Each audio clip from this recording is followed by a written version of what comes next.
আমরা গ্রামের মেয়ে, প্রতারণা হচ্ছে বেইমানি এগুলো বুঝি না আসলে।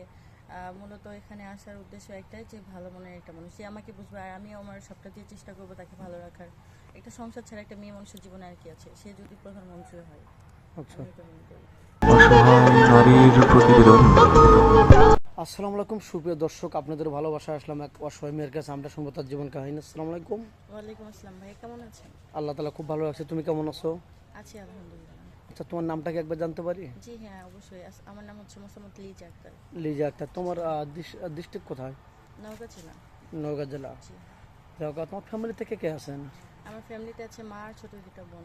আর ও, যাক, তোমার আব্বু? আমার বাবা নেই। তোমার বাবা নাই, মারা গেছে নাকি তোমাদের ছেড়ে চলে গেছে? জি, মারা গেছে। মারা গেছেন। তোমাদের সংসারটা কার উপর নির্ভরশীল? আগে আমি তো গ্রামে থাকতাম, এখন নতুন আসছি ঢাকায়। তো আমি গ্রামে যখন ছিলাম তখন একটু টিউশনি করতাম, আর হচ্ছে আমার দাদু আছে, নানু আছে, তারা একটু হেল্প করে, এইভাবে সংসার চলে। ও আচ্ছা, তাহলে তোমার পড়াশোনা কতটুকু? এসেছি। এসেছে, এরপর কি আগ্রহ হয় না যে কলেজে ভর্তি হয়ে পড়াশোনা করি? সামর্থ্য ছিল না, যদিও ইচ্ছে ছিল। ও, তোমার ইচ্ছা ছিল কিন্তু সামর্থ্য ছিল না। জি। এই ভিডিও পাবলিক হচ্ছে, কোনো প্রবাসী ভাই তোমাকে ভালোবেসে যদি বলে যে আমি ওকে বিয়ে করব না, বাট ওকে আমি একটু সহযোগিতা করতে চাই, তুমি কি গ্রহণ করবে এরকম? জি হ্যাঁ, তাহলে তো ভালোই হয়, এরকম যদি কোনো হৃদয়বান ব্যক্তি থাকে। আর যাই হোক, তুমি তোমার উচ্চতা কতটুকু?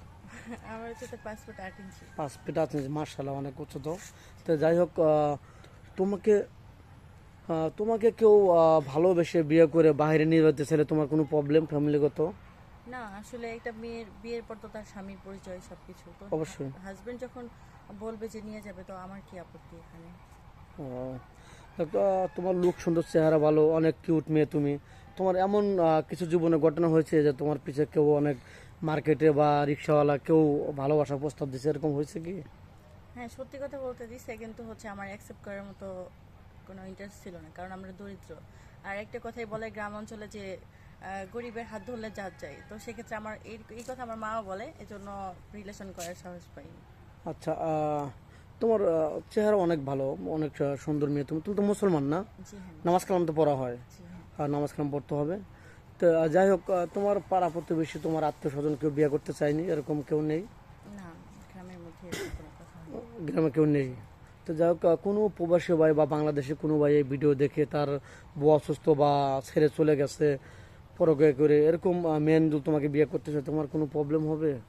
জি না। কোনো প্রবলেম হবে না। তো যাই হোক, এখন তো বলতেছো হয়তো তুমি অসহায় হিসেবে আমাদের ক্যামেরার সামনে আসছো, এখন তুমি খুবই নার্ভাস হয়ে বলতেছো, পরে আবার যদি তার সাথে প্রতারণা বেইমানি করো, এরকম করবে কিনা? না না, আমরা গ্রামের মেয়ে, প্রতারণা হচ্ছে বেইমানি এগুলো বুঝি না আসলে। মূলত এখানে আসার উদ্দেশ্য একটাই যে ভালো মনের একটা মানুষ, সে আমাকে বুঝবে আর আমিও আমার সবটা দিয়ে চেষ্টা করবো তাকে ভালো রাখার। একটা সংসার ছাড়া একটা মেয়ে মানুষের জীবনে আর কি আছে, সে যদি প্রধানমন্ত্রী হয়। আচ্ছা, আমি এটা মনে করি। যাক, স্ক্রিপ্টটা বাড়াতে চাচ্ছি না। তোমার ভিডিও পাবলিক হচ্ছে, দেশ প্রবাস থেকে দেখছে, তোমাকে কিভাবে পাবে বলো তো? আমার তো নিজস্ব কোনো ফোন নাই, সো যদি কেউ যোগাযোগ করতে চায় তো আপনাদের মাধ্যমে আমার সঙ্গে যোগাযোগ করতে পারে। আচ্ছা, সুপ্রিয় দর্শক, শুনতে পারলেন, স্ক্রিপ্টটা বাড়াতে চাচ্ছি না। মেয়েটা কোনো ফোন নেই, মেয়েটা হতদরিদ্র গরিব মেয়ে, আর কোনো ফোন নেই। আমাদের নাম্বার দেওয়া থাকবে, ইউটিউব চ্যানেল কর্তৃপক্ষের নাম্বার দেওয়া থাকবে, কেউ ভিডিও কল দেবেন না। ভিডিও কল দিলে ব্লক করতে বাধ্য হবো। ভালো থাকবেন, সুস্থ থাকবেন, এই বলে শেষ করে দিচ্ছি। আল্লাহ হাফেজ।